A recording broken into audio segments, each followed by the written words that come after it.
Guys, ito yung nabili kong industrial palm sanding machine ng Mitsubishi Orbital Thunder. Ayan o. O, diba? So, buksan natin mga kaibigan. Natin. Nasa 1,000 plus lang to. Kung kayo ay nasa construction, syempre mahirap yung mag-is-is ng kamay lang ninyo. So, gumamit kayo ng machine. O, eto mga kaibigan. O. Solid yan. O.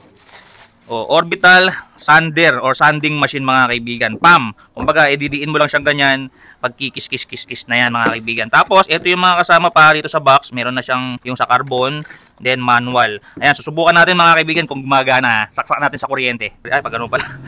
Okay, turn on natin. Ayun, gumagana mga kaibigan. No? Gumagana.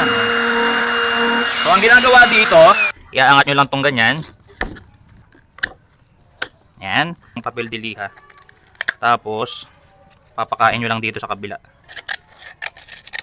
Lock natin ganyan. Tapos, gano'n natin. Para mag-lock na siya. Ayun. Okay. Tingnan natin kung gagana. Tingnan natin kung magliliha dito. Ayun, no? Naliliha. Ito kaya. Ito.